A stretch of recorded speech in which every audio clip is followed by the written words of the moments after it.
Hi, I'm your host John Bean, and today I'm going to be going over the, basically it's a sodium hydroxide and aluminum reaction that makes hydrogen. Very simple. You take some Drano crystals. It creates, this basically contains sodium hydroxide and a few aluminum flakes. And then we're going to take aluminum. And what we're going to be doing is causing the aluminum to rust at a very rapid rate. When it rusts, it becomes aluminum oxide, which then releases the hydrogen into the air. Generally, I would be wearing gloves and eye protection, things of that nature. I didn't make it very caustic. There's not very much of this in it. I should technically be taking the precautions, so if you're doing this at home, you should as well. So basically, I'm going to sprinkle just maybe a gram of that stuff in there. And then what I've also done is I've poked a hole in the top of this lid, and it's like I showed you, it's a Lay's stacked lid, and there's just water in there, and now there's some of these Drano crystals. I poked the hole in the top of this not only so that you could see how much hydrogen is coming out, but also so that I could fill this happy birthday balloon for my daughter. I've taken a straw and inserted the straw through the bottom on the hole here, and then once the reaction is happening, I'm going to slide it in place to fill it. So let's take a look and see how that works.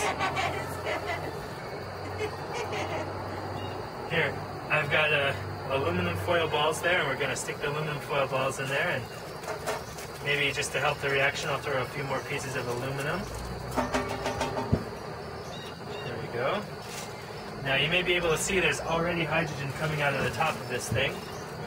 I'm going to put this in place here. I'm going to fill the balloon up with hydrogen. Maybe, if I can get the cap on.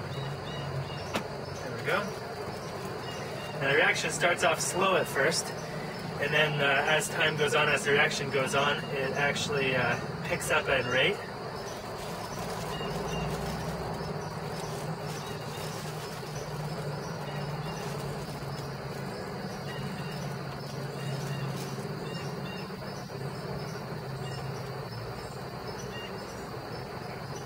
Should be going by now. Let's see.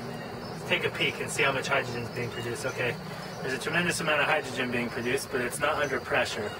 So we're just going to leave this on here for a little while. I don't want to put the hydrogen under pressure because there is oxygen present.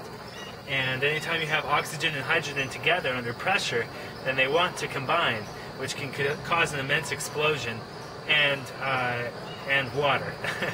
So those of you who are using HHO devices and things like that, I would take that as a precaution.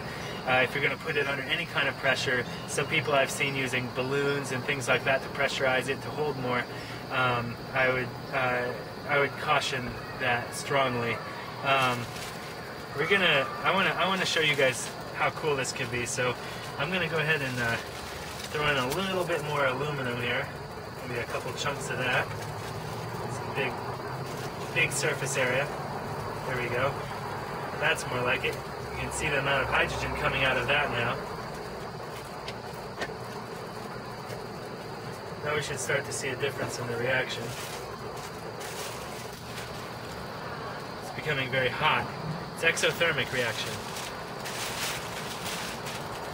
Maybe in another video I'll be able to show you guys the temperature readings on these things.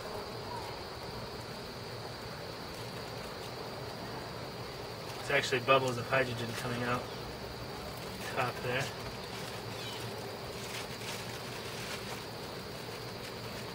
See all the hydrogen coming out the top.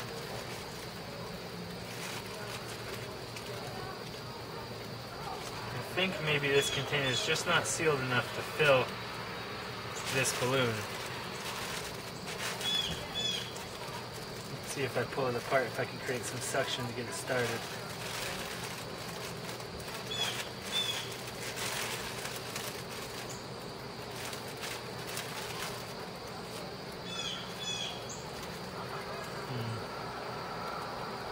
Having a tremendous amount of luck with this, but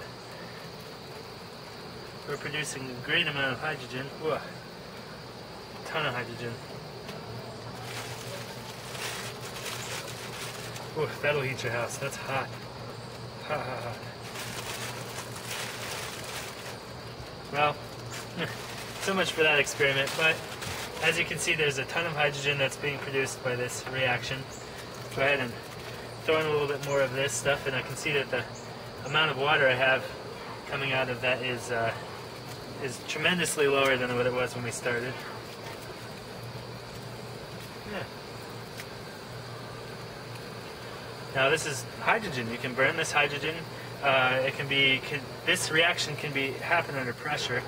I've got another idea for an experiment where basically I drill out the side of a propane tank and have the reaction happening inside the propane tank with a gauge on it, so I can gauge exactly how much hydrogen I'm making and how much I have, and can then use it in any other LP type device. So anyhow, this is it's been fairly successful. We made hydrogen. I showed you this is going to be the one you want. This is I think it's almost pure sodium hydroxide, and then it's got aluminum in it, like I said before, because basically how Drano works is it takes the lye and it turns soap and hair and grease and things like that into soap, and then you run hot water and it helps to wash that soap away. The aluminum is in here naturally. They put the aluminum in here to create the hydrogen bubbles, like what we're doing, to help dislodge any thicker, stronger pieces of grease or soap once it becomes soap. Thank you for watching my tutorial. I'm John Bean.